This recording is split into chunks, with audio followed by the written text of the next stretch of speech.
Born and raised in Los Angeles, I have no reason to cheer for either of these teams, but man, am I excited for both of their fan bases because they're both rabid.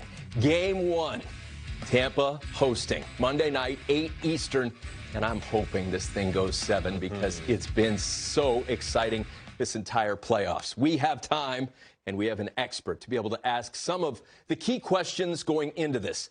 The obvious first one is star power in both nets. Yeah. You said earlier in the show, Vasilevsky may well be the best goalie in the world. There is a school of thought that Carey Price is. Yeah. They're going head-to-head. Yeah, and it'll be fascinating to watch. Now, goalies don't play against each other, but on some level, they're going to measure each other, their performance against one another. And Carey Price will probably have to do a little bit more for his team than Vasilevsky may have to do for Tampa.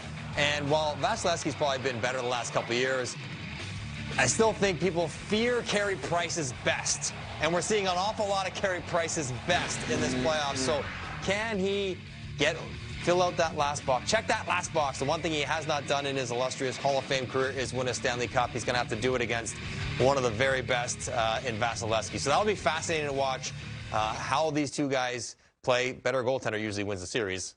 We have two pretty good ones going here. Two great ones. There is a recurring theme when I watch Montreal games. Let me break it down for you real quick. Philip Deneau's line plays against their team's best lines. And Matthews and Marner combined in the first round with 1 goal. Total. Connors and Ehlers combined in the second round for 1 goal. Total. Stone and Pacioretty combined in the third round for 1 goal. Total. So they will play against Kucherov and Point. And if they can keep Point and Kucherov to 1 goal in the series, the Montreal Canadiens will win the Stanley Cup. That's how important they are. Philip Deneau is one of the best shutdown centermen in the league. They don't score an awful lot until the overtime goal in Game 7, but they are able to take the other team's best players and completely negate them 5-on-5.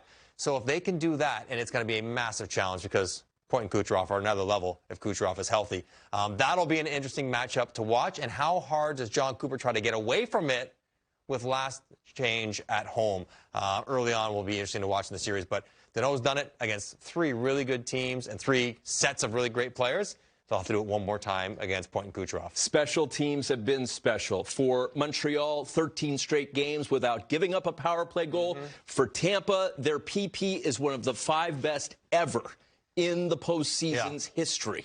If Montreal can stay on that run, they probably will win the Stanley Cup because Tampa, as great as they are, they derive a lot of their offense through their power play. But they're going up against something completely different. That's incredible.